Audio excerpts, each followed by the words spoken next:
just invite you to get some time with the annual report here, and we keep trying to improve on our formats. Last year it was largely photographs with a little caption of our shared life. This year we tried to articulate things in which we were giving thanks for and things that we're still challenged by, and trying to articulate those two things. We just want to acknowledge that we're missing a little bit of report on outreach in this one, and we'll give you a more complete form because there's maybe too much to tell there, and so just acknowledge that. But otherwise, it's a really good snapshot of our common life. So please give a look over with this. It's not too long, I promise you, and you probably won't fall asleep reading it in bed. All right. The Lord be with you. Also with you. Let us pray. Gracious God, you have given us an abundance of resources and abilities that you call us to use for good, for the well-being of each other, for the bringing in of your kingdom. Bless us as we gather in this annual meeting to share the gifts and celebrations of this past year and to look ahead at the things that challenge us and call us forward, that we might listen and perceive your Spirit working in us, lifting us up, raising us up to be a wholehearted, faithful people. All these things we pray in Jesus' name. Amen. And you heard the address, and I just want to acknowledge our outgoing vestry members from 2023. And Ashley Boehm, you're out in the congregation here. Ashley and Harriet Church, please keep standing. Harriet Church, Susie Garrett, and Mark Schmidt, and also Richard Fitzsimmons. And just a note. So Ashley did just an incredibly thoughtful work and caring work around our hospitality ministry and steadfast work when sometimes people don't always sign up for that work of the needful work to care for our community and support our hospitality, and she was steadfast in that and grateful. And she served on communications in a caring and thoughtful way on our communications work. Harriet helped us move our newcomers to a new place with an algorithm that then works and we actually are using and practicing, and so we can welcome newcomers and help them get incorporated better and reach out.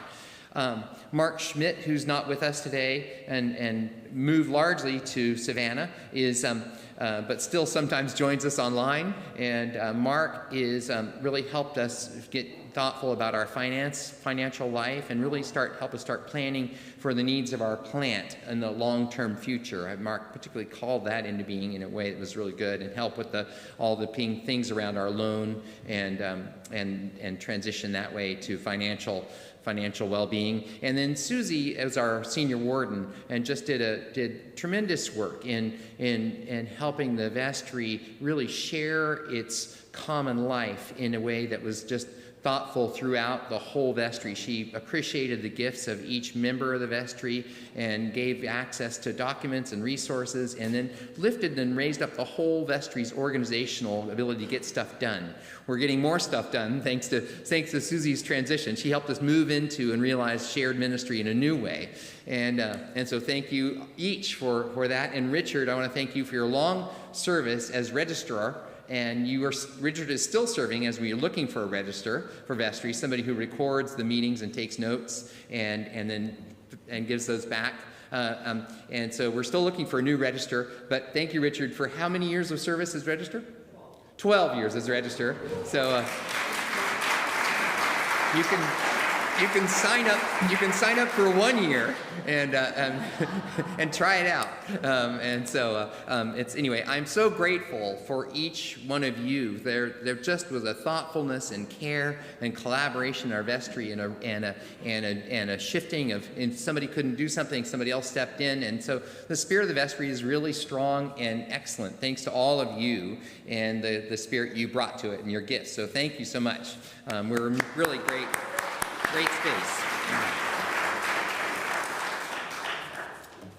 All right, I'll just invite David Grove forward this time. Thank you, John.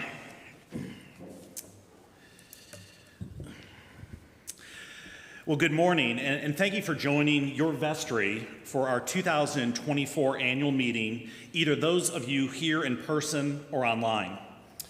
My name is David Grove, and it's my pleasure and blessing to serve as your senior warden.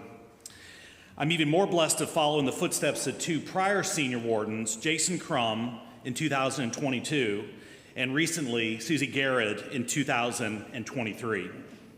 Both have been an example to me of unselfish servanthood and leadership, and thank you to both of you for your service. Before I share some thoughts with you this morning, I would like to thank a number of individuals. First, I would like to ask the entire vestry to stand and be recognized, and Byron, who's out here, our coffee commander. Please stand. We truly have an outstanding group to lead you and this congregation as we advance our mission. They lead by example, are caring, and strive for consensus. Thank you for your service.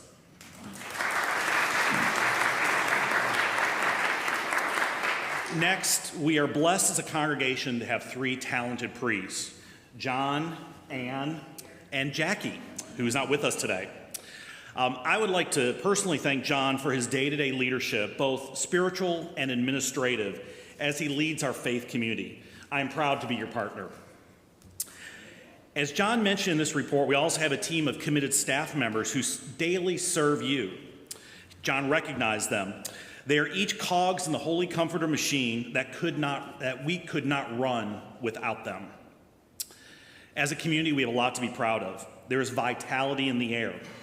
You can see this by reading the Comfortable Word each Friday, the Saturday morning email, the service bulletin each week, hearing the announcements from John and Ann during the worship services.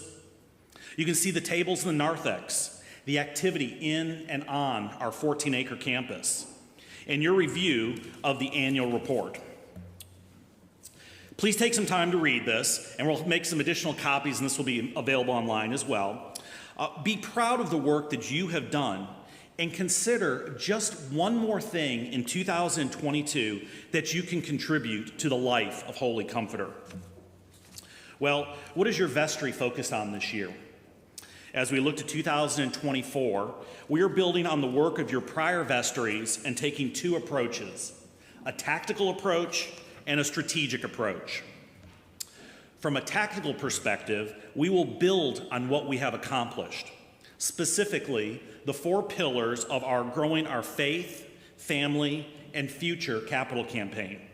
Again, those four pillars being debt retirement, solarize the campus, relocate and enhance the music classroom, stewardship of the campus, all 14 acres, which also addresses the immediate long-term capital replacement needs. As a community, we will stop and celebrate each one of these accomplishments.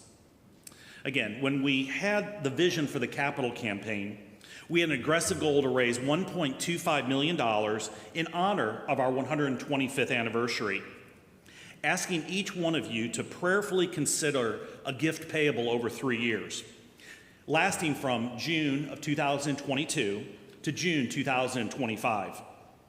It's hard to believe that Commitment Sunday for the capital campaign was just 20 months ago in May of 2022. John shared in his sermon and is definitely worth repeating and celebrating. Through your generosity, we have completed the first pillar of the campaign. We've successfully retired the debt, the full $800,000, to build our 2-level ministry center, and once again, we remain a debt-free congregation. Let's stop, take a moment, and celebrate that accomplishment with your applause.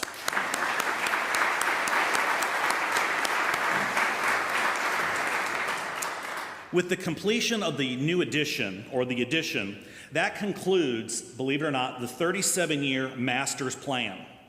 That 37-year plan was focused on buildings and what buildings were needed to support our worship services, our mission, our ministries, our programs, our outreach, and our community involvement. As John also shared, we're on track to complete the next pillar of the campaign, solarize the campus. When completed, we will stop and celebrate that accomplishment. We have 16 more months to go in our 36-month campaign, and we're continuing to work on the relocation and enhancement of the music classroom and overall stewardship of the campus. I hope to provide a much clearer picture and status and next steps of these two pillars during our second quarter town hall meeting in May. Thank you for your patience. Again, we are committed to fulfilling all four areas of the campaign. I'm also pleased to share that we have created a safety and security committee to address the overall safety and security of our campus and facility. I would like to thank Peter Feidelman, Brian Malone, and Rich Magruder for assisting your vestry and leading this effort. As this work of the committee continues, we will be providing updates as well. Now, from a strategic perspective, we want to begin the process in planning for Holy Comforter for 2024 and beyond. In 2024, we want to take the next steps around strategic planning and a new long-term plan. This plan will focus on clarifying our vision, our mission, and our core values. An element of this plan is a holistic approach to volunteerism. We've begun some preliminary work with a third-party, ministry architects, to assist us with both aspects, strategic planning and volunteerism.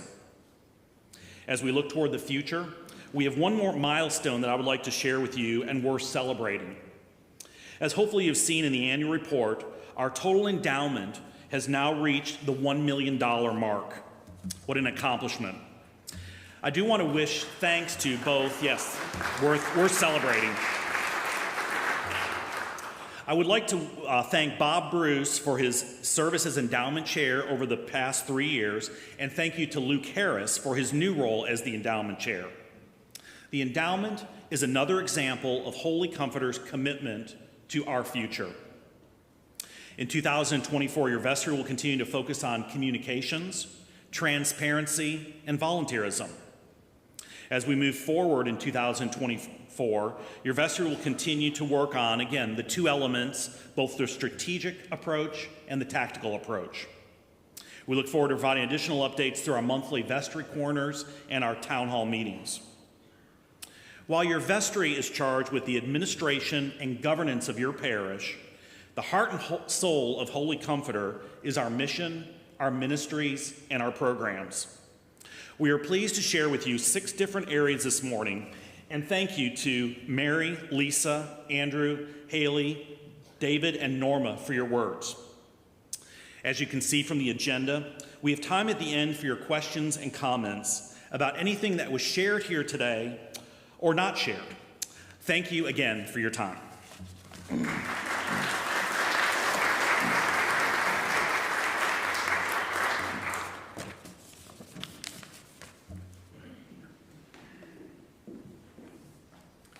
Good morning.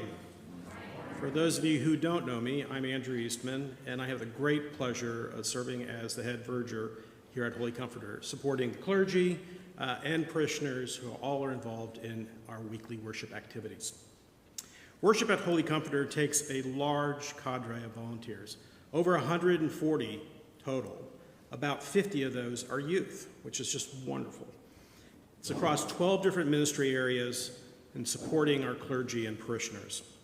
Ministries such as Altar Guild, acolytes, Eucharistic ministers, Eucharistic visitors, audiovisual support, healing ministers, children's chapel leaders, lectors and intercessors, compline leaders, ushers and greeters, choirs, acolytes, and vergers. Each weekend, our services need approximately 65 volunteers, both youth and adults, to ensure these ministry groups make everything happen. In 2023, we had over 175 services, with attendance of about 218 across the 3 weekend services, and as many as 1,046 congregants at our festival services. It's impressive. We have a strong program of worship and are fortunate for the many volunteers that we have to support it. Bi-weekly, our liturgy team meets to plan and coordinate worship. From this, our ministry leaders, Susie Garrett, Randy McGuire, Jean Fiery, Lolly Mixter, Alexander McCracken, and I schedule and coordinate with our ministry members to make sure all the details of worship are attended to. It is a rewarding experience for all. Some ministry members have been volunteering in their ministry for over 40 years and comment about the wonderful friendships, sense of community, and service that they receive from that. I could go on for some time talking about all the wonderful things the worship ministries do, but take my word for it, much good is done. Many friendships have been created, and all in the service of God. There's one thing I would ask of you in 2024 and beyond. If there's a little more of your time you can give, our ministries need your support. Some of our ministries have shrunk in recent years, creating stress on some of those teams. For example, ushers need 6 more volunteers, especially for the 11:15 service, funerals, and festival services. Greeters need 5 more volunteers, some for the 5 p.m. service on Saturday, and others for special public events. Altar Guild could use 6 to 8 more volunteers across all the services. Eucharistic visitors and those interested in being licensed, as well as unlicensed parishioners to accompany them, are also needed. Children's Chapel needs 3 to 4 more leaders. Healing ministers could use 4 more volunteers. Audiovisual needs 2 more support technicians. And vergers and Eucharistic ministers and lay liturgists, especially for the 5 p.m. service and the 11:15 a.m. service, are sought. A ministry contact list is published every week in the back of the bulletin. So that information is on there if you can reach out to those ministry leaders by email or by phone. All these ministries require no experience, and training is provided. Most of these ministries require no additional time outside of attending services. Others just 30 minutes to an hour or less.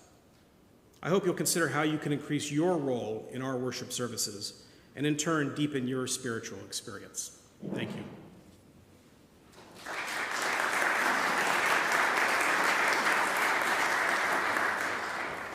Hello, everyone. I'm going to talk about adult faith formation.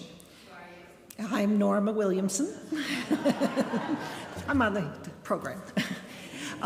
The 7 members of our adult faith formation team seek to help adults grow in faith by offering a range of programs using a variety of formats, from small groups to large-scale events, from in-person gatherings to Zoom sessions. And I can't cover them all in 3 minutes, but here are some highlights from last year. Last year, the large-scale events that attracted participants from outside the parish as well as inside included our summer program, Are Your Affairs in Order?, about end-of-life issues. In the fall, we hosted a showing of the new documentary, The Philadelphia 11, on the first women ordained to the priesthood in the Episcopal Church. Had many people from outside attend that. And in Advent, we co-hosted a retreat with Contemplative Outreach of Northern Virginia, and we will be continuing that partnership in 2024. There were several book studies in 2023. After reading the book Crazy, A Father's Search Through America's Mental Health Madness, we had a follow-up program led by NAMI, the National Alliance on Mental Illness, on these same issues. Last Lent, the book study on the novel Demon Copperhead was paired with a program on boys and men by our own Dan Harris. And in the summer was the popular Rector's Book discussion on finding the middle way. Perhaps even more important than these large events is participation in small groups, where people really get to know each other and to grow in faith together. Some of these groups were formed years ago and continue meeting to this day. Last summer, a new small group was formed by parishioners who had attended the clergy-led program called Being With each other and being with God. And last fall, there were 2 wellness circles, a follow-up to the parish retreat at Shrinemont. Episcopal 101, which is the introduction to the Episcopal Church, is a small group with a twist. Small group meetings in the fall, followed by larger sessions open to all this winter. We hope to encourage the formation of small groups in the coming year. If you have an idea for one and want help in getting it started, let us know. The material in your handout tells you what's going on right now. And it's not too late to join in the Lenten book study with soup. On the night is long, but the light comes in the morning. The same holds true of the discussion group on the Gottman book for couples, which meets once a month on Zoom. And finally, we're excited at something new. Thanks to Beth, we're having a new 2-part series coming up next month on parenting. So, all this was last year mostly. What next? We are still in planning mode. Some possibilities are a summer book study, a return perhaps of some of the film discussions that Ann and Jeff have led in the past, as well as possibly another Bible study similar to the one that was done on Philippians recently. But if you have other suggestions, please let us know. We're here to meet your needs. Thank you.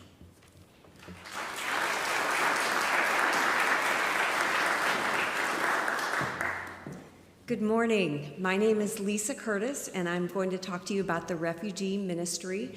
This is a ministry that I'm just delighted to share about all the good works that have been done over the last 2.5 years, and sometimes miracles, frankly. So this ministry started 2.5 years ago, really kind of spontaneously or organically as a result of the 70,000 Afghan refugees that showed up on U.S. soil after the fall of Kabul to the Taliban. Now, it has evolved. It's not just a ministry for Afghan refugees. It's a ministry for all refugees. And there are about 25 people on an email chain that goes out regularly. We hold regular meetings, and I would say we have about a dozen very active members who are volunteering in various ways. They spend hours and hours of time repairing homes such as the Nicholas House, where the family that I'll talk about in a minute, the new family that arrived from Afghanistan is living in. People are helping with transportation to medical appointments. Others who have a background in education are helping to enroll the children in the education system, finding English tutors, finding math tutors. This is something that we're in need of if you have any experience in this. Helping to connect the families to government benefit programs. Just various ways that people are chipping in and using their skills and talents in really meaningful ways. Now, of course, Father Strand is like the CEO of the ministry, providing. I would call Norma the COO. Okay? Yeah. So Father John has the vision and the leadership, and without that, obviously, we wouldn't be moving forward like we are. Yes, thank you. Norma is using her vast organizational skills to keep us all organized, and frankly, we would not be able to function without Norma's steadfast dedication.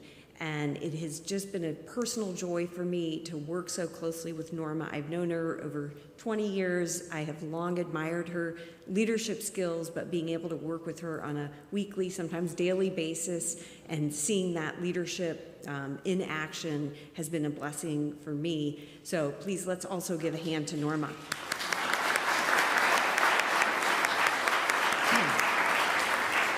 So what have we accomplished? What are we moving toward? After 2 years of working with the Jahid and Mirzad families, they are now financially independent, have jobs. Even Rukhsar is pursuing a master's along with working full-time. Jahid is still working with me at my organization. And so the families are both doing very well, and it's been a blessing to see them really begin to thrive in Northern Virginia. Right now, we are working with one Afghan family and one Venezuelan family. First, I'll talk about the Afghan family, although we heard a lot about them from Father John at the service. But let me just give a little bit of the background. So after about 18 months of trying to help this very desperate family of 5 children and a widow get out of Afghanistan, they finally arrived on Virginian soil on February 9th. And this really, for all of us who went through the ups and downs, ins and outs of this process, it was really quite harrowing. I could go on and on with the stories, but don't really have time. But the fact that they made it here really is kind of a miracle. And it wouldn't have happened without the army of support of Holy Comforter opening its arms and pledging that when this family arrives here, we will be here to take care of them, to meet their needs, help them get on their feet. It just simply would not have happened without Holy Comforter generosity and willingness. Again, John's vision to know that Holy Comforter could support this family. So the children are being enrolled in school. Pam Whelan is helping out with this process. And of course, the Whelans are the one who have provided Nicholas House, where this family is living here in Vienna, Virginia. The teenage girls are going to go to James Madison High School. The oldest boy, who's now 19, will be pursuing a GED. But still, I want to emphasize this family is thrilled to be here. We're thrilled to have them. They have their freedom. Father John talked about how the father was assassinated for his beliefs and determination to push for a freer society in Afghanistan. Unfortunately, he paid the ultimate price and was assassinated by the Taliban for those beliefs.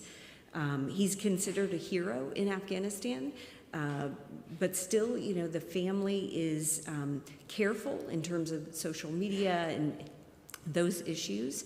But I think my point is that they have suffered a lot. They've been traumatized over the last 3 years. They've been in hiding, and the kids have not been in school. The eldest son, who's 19, has been taking care of the entire family. They're here, and it's great, and they have their freedom, and they will be able to live out their father's major wish, which was to see his children educated, including his 3 teenage girls, which would not have happened in Afghanistan. But they still need help. They're navigating a new culture, a new country, a new life.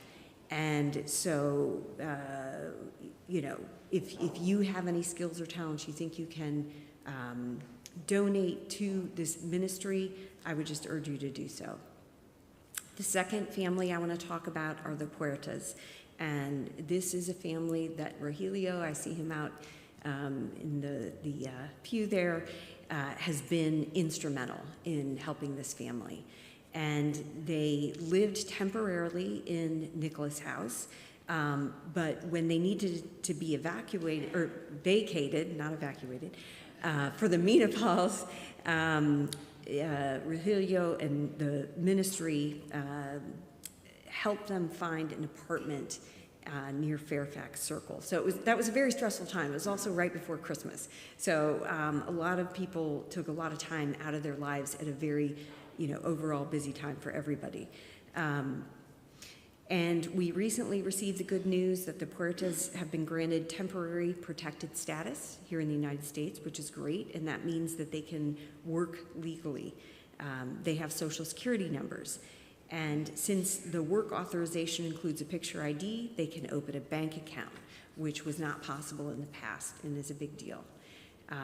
The father works at Bear Branch Tavern, just around the corner, as a dishwasher. However, his hours have been cut temporarily because of the slow season at the restaurant, so he is looking for additional work. He's done some gardening and other manual labor for parishioners, and he'd be very happy to do more of that. The mother is also looking for work. She has applied for restaurant kitchen training at a bilingual program for immigrants in Arlington. It's full right now, but she's on the wait list. And the 5-year-old daughter, Joni, is happy at the Head Start program at Vienna Elementary.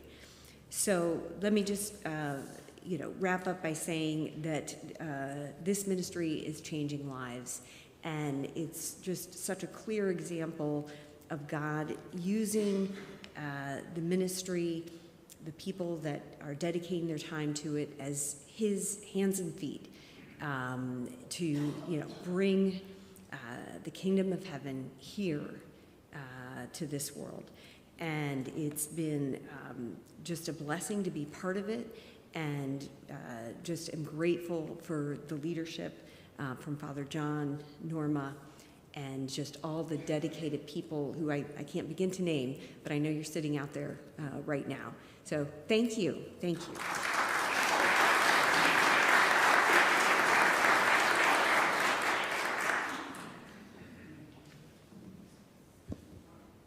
Hi, my name is Haley Eastman, and I'm here to talk to you about the youth ministry.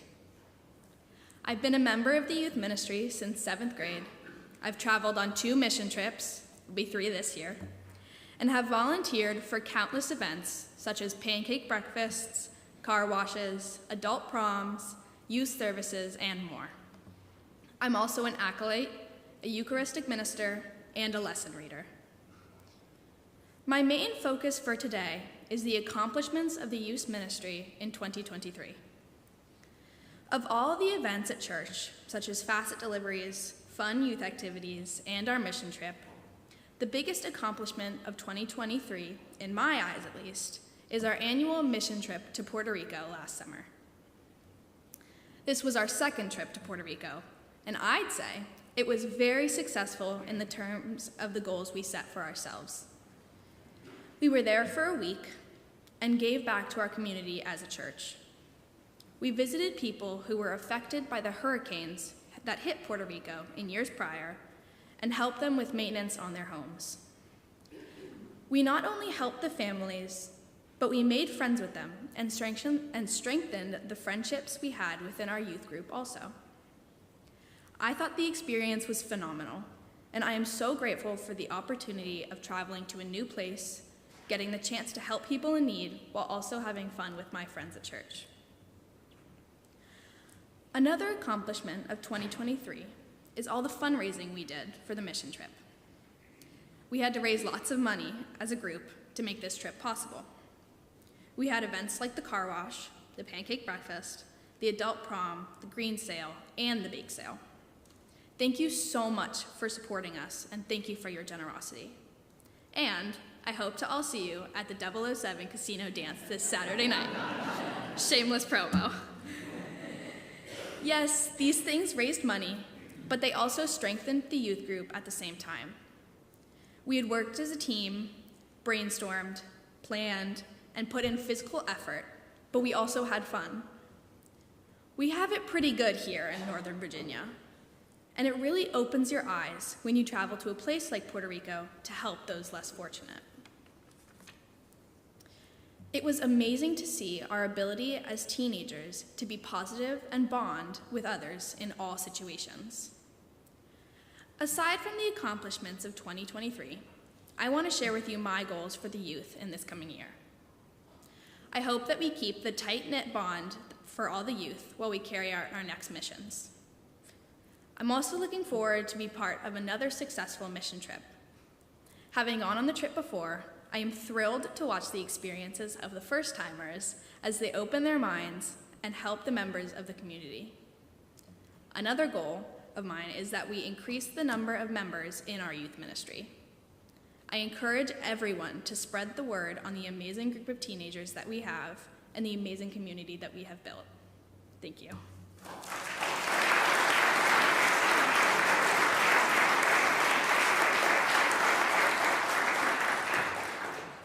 Hello, I'm Mary Colombe, and I'm president of the Episcopal Church Women of Holy Comforter.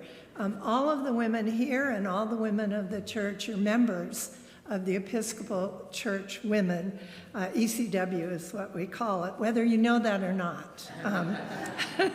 The ECW here at Holy Comforter is a chapter of the ECW, the diocese, and then the ECW nationally for the Episcopal Church. The purpose of the ECW, according to the Constitution, is fellowship, service, and study to help women experience Jesus Christ, service to the church community, the diocese, the nation, and the world. So ECW, by the members that are active in the organization, does a lot of work in the church, and I'll just mention some of them, or maybe even all of them. We have elected officers and a board, and the executive officers, the president, vice president, recording secretary, correspondence secretary, and the treasurer. But we also have chairs of a variety of ministries. Christian education, which right now is our annual women's retreat, I'll give you some more information on in a minute. Gina Spielman chairs that. Christian ministries outside the church, I'll talk a little bit about that, is Amy Davis. The Comfort Ministry, which the boxes sign up and the place to put donations, is Joni Langevort. Our programs is Cheryl Dortch. Funeral receptions and hospitality is Wesley Harrison and Lisa Wood.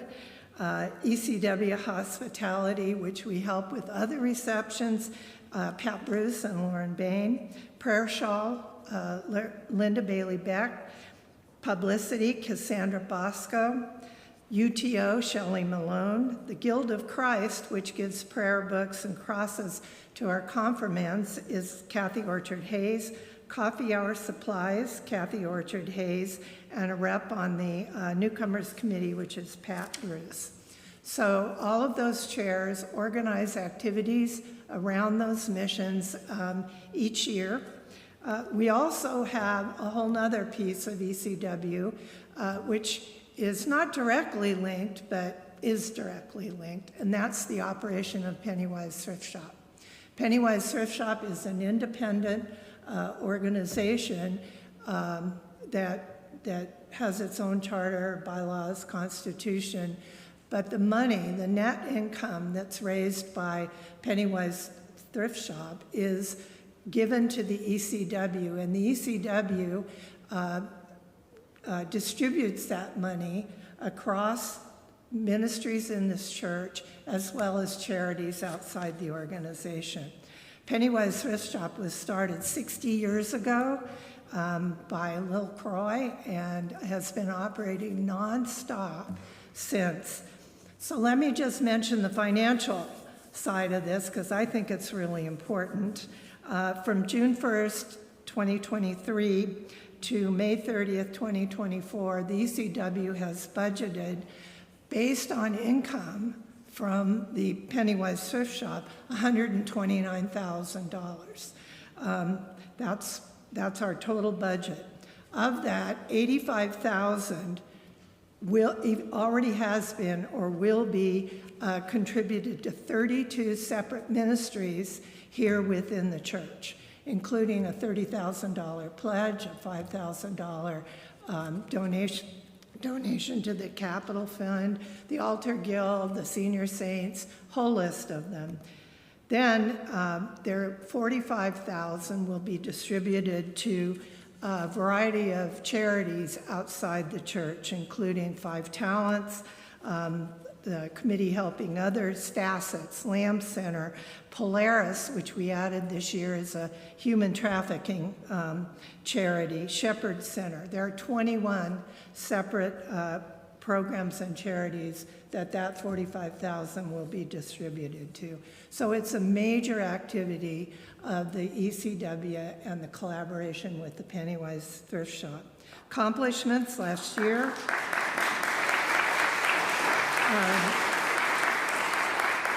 Last year at the spring tea at the Westwood Country Club, we had 86 attendees, women with their children or their relative. Funeral receptions, this is a major activity of the ECW and a major activity of the church. ECW sets up, serves, cleans up, including washing dishes, for all of the funerals held in the church in which the families want to hold the reception here at Holy Comforter. They can be huge, as some of you know, or they can be very small. We need volunteers to contribute to this mission very much, because it really is a lot of work, but it's a real blessing to do it, and the families really appreciate the work. Last year, the spring retreat, there were 47 of us there to talk about transitions. And then our Christmas projects, which is Chris Doyle, which, Chris, I'm sorry I didn't mention you earlier. It coordinates the donations that you see out on the table that go to a whole range of activities. So what about this year? In your package is an invitation for the women of the church to our spring luncheon, beautifully done, which will be on April 7th, and it's free. And we'd like to invite all the women of the church to come to the luncheon, and we're going to have a special dessert of chocolate paired with wines and very special non-alcoholic drinks. So please join us on April 7th. Also in your packet is a registration form for the spring retreat. It'll be April 26th to the 28th. See Gina if you want more info on that, and we're going to have a wonderful session with Mary Kay Brown, and that topic is God's Dream, claiming, exploring, and celebrating our spiritual gifts. So it should be a lot of fun. Please consider helping out with the ECW. I know there are a lot of demands for volunteers in the church, but we'd really appreciate it. And I'll make an extra pitch for Pennywise, 2 hours a month, and men and women can volunteer, including John and Beth, but a lot of others, and we can use your help. Thank you.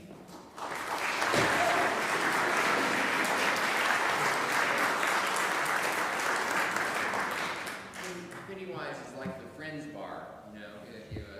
You all know each other's name, and you talk over stuff. It's fun. Good morning. I'm David Kelly. I'm the Minister of Music here. I'm sure you all would recognize me in profile from sitting at the organ. Much like the other side, yes, but it's nice to be able to meet you head on today. Music ministry in this parish is a very strong and active ministry.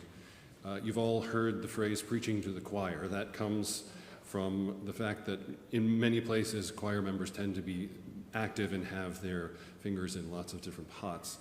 An adult in the choirs here will spend probably 4 hours per week, every week, doing their ministry.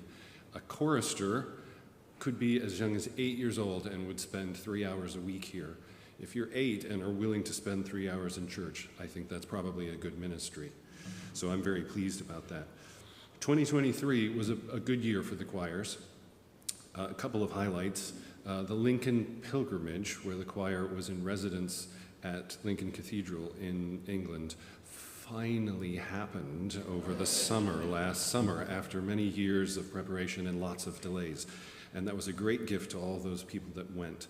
And it was a great gift to this congregation because we represented you all in a place that's very extraordinary and known for its liturgy and music. So that was a success. I'm grateful to Kate Bedall, who has spearheaded the initiative of starting our music newsletter this past year. That is a publication that provides information, but also some background on things that goes a little bit more in depth so that you can understand what's going on with music ministry. And it does well on Facebook, so I'm very pleased about that as well. In 2024, despite what John said in his sermon, the choirs really do feel like we are in Egypt. We are spread out around the building in order to accomplish our ministry, and it's not conducive to achieving all the things that we are used to achieving. So we really do hope that the music room will be completed this year. We are focusing also on growth for next year, for the coming year. You heard from the choristers today. This is the first time during communion today where they have sung by themselves in a long time. As you probably noticed, it's a very small group right now. We would love to grow that group. And they're very capable. They've learned a lot. I'm going to try and bring them out so that you can hear them apart from the adults. But they do sing with the adults every week. So if you know someone who loves to sing, please send them my way, because I would love to add members to the chorister program. Before I end today, David Grove has granted me an additional moment. I would like to talk about something personal. As you all know, 2023 was a very cruel year for me and for my family. Kathleen's leukemia and death was the worst thing that's happened to me. I will tell you that I am doing very well now, and and my sons are too, and we are experiencing growth and joy in our lives in ways that we didn't anticipate would return to us. And I attribute that in great measure to your love and your care for us, your prayers, which have sustained us through this past year. At Holy Comforter, a witness of God's love is a thing you all do. And I am so grateful, and I will never forget it. Thank you all so much.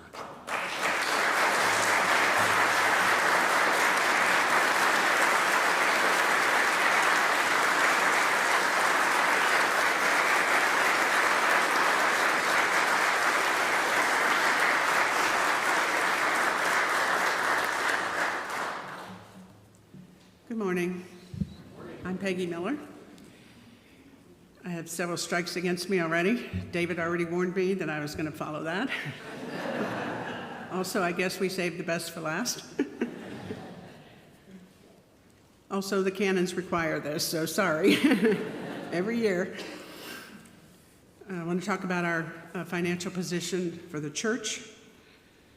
First of all, the operating fund did well last year. We received over $1.3 million in operating receipts. That includes pledges, loose plate, rent, the ECW pledge, which is significant, through Pennywise. Of that, $1,036,000 was in pledges, and we actually collected more than 100% of what was pledged. It always amazes me how generous this parish is. I shouldn't be amazed, because it's been that way for many, many, many years. In loose collection, we had over $270,000. So altogether, the loose plate and pledges constitute 95% of our operating receipts. So you can see how dependent this church and all of our programs are on the generosity of you guys. So I'm grateful for that. Thank you.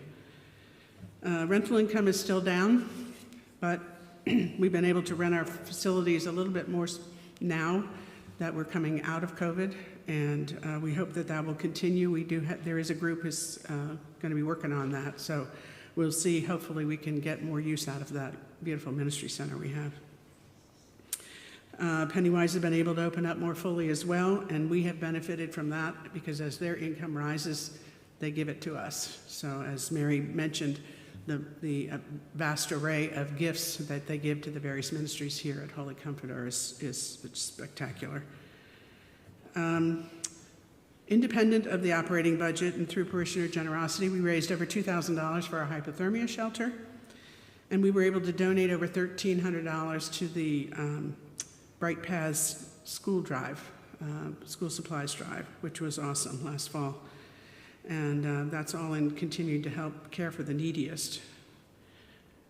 As Lisa mentioned, the amazing refugee ministry we've got going now. We also collected over $51,000 for that refugee ministry in 2023 through matching grants, through consignment at Pennywise of donated items, and through the sale of donated items. We had, there was a woman who, through Carrie Govan, donated almost the entire contents of her father's home, and those things have been sold and donated to the refugee ministry. So that's pretty amazing as well.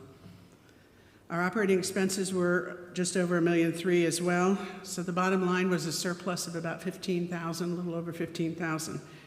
We had a planned budget deficit of $54,000. So we actually outperformed the budget by about $70,000, so that was awesome. We, excuse me, we began the year with $115,000 in our retained earnings. This is what we call our rainy day fund, I guess. It's money that we have retained in anticipation of the possibility of deficit years, which we have had.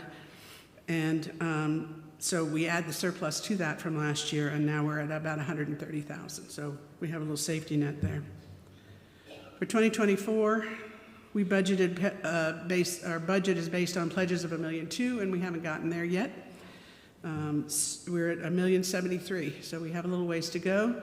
If you have pledged, I thank you for your generosity. If you have not pledged, I ask you to please consider. It really helps us plan. It gives the vestry guidelines for planning on how we spend the money that comes in. So we really need your help to balance that budget. Capital replacement account is our fund for, as you can imagine, capital expenses, things like air conditioners and hot water heaters and roofs that need to be replaced and parking lots that need to be repaved, et cetera, et cetera.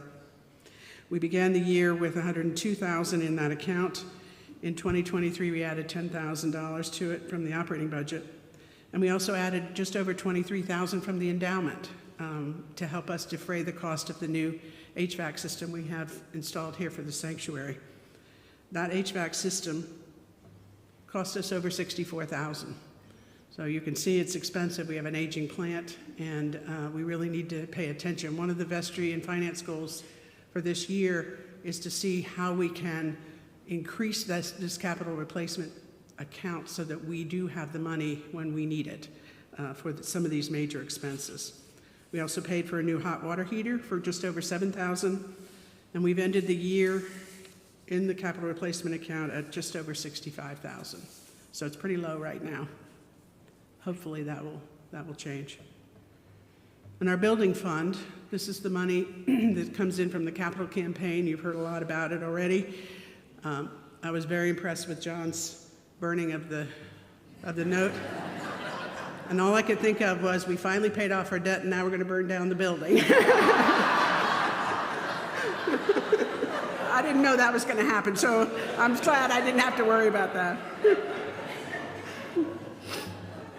Our capital campaign pledges collection in 2023 was just over $420,000, representing 36% of the total pledge for the 3-year campaign. Between 22, which is when we started it, and 23, we've collected $976,000 of the $1,250,000. So that represents 84% of the total campaign. We have approximately $188,000 remaining to collect, and we're hoping that, of course, that comes in and that we can apply it to the remaining projects that we have, the music room, solarization, and the campus. But of course, we're very excited that we have paid off the loan, and it is saving us significant money in interest. So that's very exciting. That from a 3-year campaign, in just less than 2 years, we've been able to pay off $800,000. It's just remarkable. In addition to paying off the loan, we also made our first payment on the solar project for structural design, so that was exciting. And we also received the gift from the Brown family for the solar project. So we're holding the $425,000 that they have given us for that project, and it's in an interest-bearing account, so we're also earning interest on it, which will help us in the long run as well. The last account I want to talk about is the endowment fund. I know it's been mentioned several times, and but I think it's significant to say again that that account has finally reached $1 million. It's been almost 20 years. I think it was ginned up in 2005. And so we're almost at 20 years, and we finally hit the $1 million mark through the generosity of the Bishop Denick Society members of state. And so that was very exciting this year. That's a pretty good milestone there. I want to mention 2 other things. One is in the back of the annual report, you see the numbers and the graphs. I want to again emphasize that this represents the combination of the operating fund for the church, the ECW Pennywise, and the preschool. These are the three major operations financially of the church. And so we combined them so that you can see exactly where we stand. All three ministries of this church, and they're all significant, they're all healthy, they're all thriving, and it's just awesome. So I commend this to you as well. And the last thing in your packet is the budget for 2024. We have, again, because of the concern for the capital replacement account, we've been giving $10,000 a year into that from the operating fund, and this year the vestry decided to up that to $50,000. So that's part of a major change in the budget. But you'll see what we budgeted, what we actually did in 2023, and then what we budgeted for 2024. And as I mentioned at the beginning, it's based on $1.2 million in pledges, and we're not there yet. So we would appreciate if you could help us get there. We have budgeted a deficit of $55,000 for this year. We'll hope that this year ends the same as last year did, and that instead of a deficit, we'll have a surplus, but we just don't know. So we rely on you. And I think that's it. Unless there's questions, I don't know.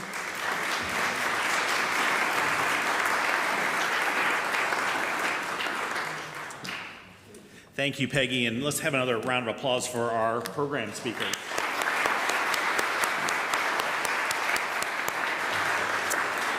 Now, we would love to spend just a few minutes with what's on your mind, question and answers. We have some very talented assistants right here. Since we are streaming this, if you do have a question or comment, please wait for a mic. And who has the first question, either for myself or for anyone up here on the chancel? Question. There you go. There's your first one. First customer.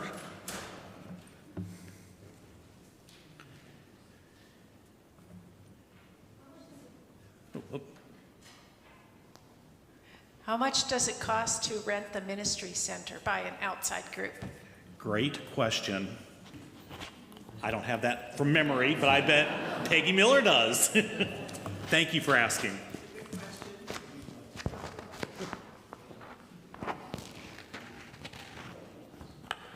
It's a good question. We have a list of various costs for various things. It depends on several things.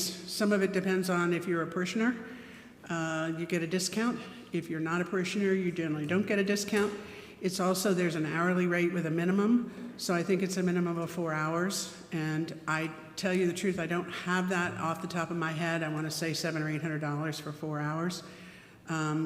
Oftentimes we add a cleanup cost if we have to set up and clean up. So it just depends. Mostly it's case by case and what's the situation. When do you want to rent it? Do you want it on a Saturday night? Do you want it on a Sunday afternoon? You know, it just depends. But Tom Goodell, who's our facilities manager, has all that information. Thank you. Mm-hmm. That's a great question from an income perspective. In addition to the ministry center, the large fellowship, we have the ability to rent other aspects of the campus. For instance, for many of you who may have driven by here this summer, we had a sports group rent the front portion of the campus, which is great, not only for income, but also for outreach into the community. The information on rental is also through our website, which you can obtain that, but as Peggy referenced, Tom Goodell, our facilities manager, is responsible for managing that. Jim.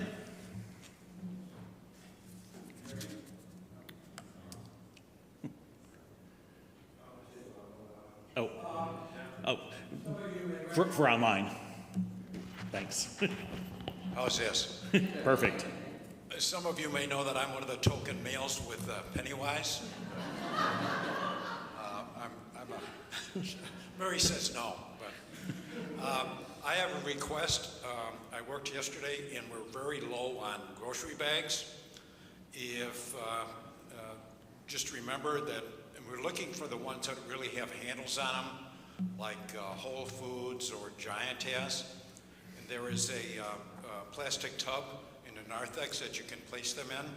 So please remember, if you have any bags once you go shopping, particularly if they have handles on them, just put them in there. We'll be all right. It's a good problem to have, as John always says about bulletins. That means we're really busy. So just think about that, and I thank you. Thanks, Jim. There's one back here. Barbara has a question. There you go.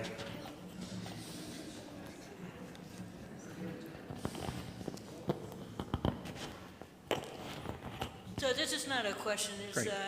it's an issue I brought up before when I was on the vestry, and that is there a possibility that maybe we can get like a ramp to the altar for people who are in wheelchair or not stable, walking up the steps and everything?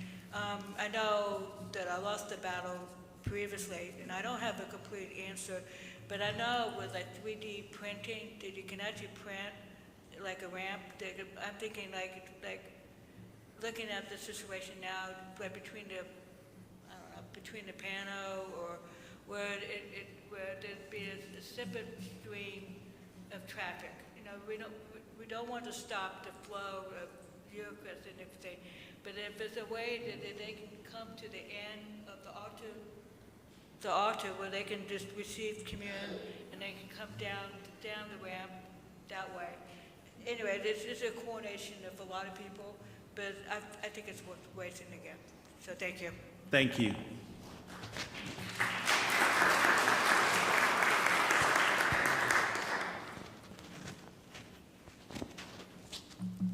Anything else? All right. Well, thank you again for your time, as well as your service. As we shared, one of the pillars is to take the time to stop and celebrate. And after Ann closes us in prayer, I encourage each of you to join the celebration in the fellowship hall with the luncheon. So, Ann, thank you.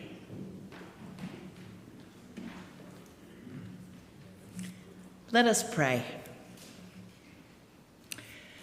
Loving and living God, source of all wisdom and understanding, we give you thanks for your presence with us as we seek to follow your will for our beloved Holy Comforter Church. We have much new life and ministry to celebrate in this last year, and we have good, healthy challenges in front of us. Guide us to perceive where your Holy Spirit is leading us, and grant us both the courage to pursue it and the grace to accomplish it. We now move from this room where your holy table sits to our fellowship tables in the ministry center. We give special thanks for Cheryl Dorch and the fellowship committee who has coordinated our lunch, and we ask you to bless the food we are about to eat, that it may continue to nourish us, so we may continue to be your hands and feet in the world and to one another. Through the love of Jesus Christ, we pray. Amen. Amen. Let's eat.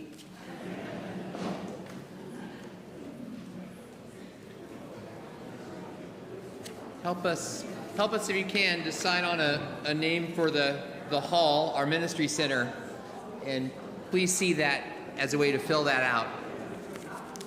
That's for our public face of our ministry center.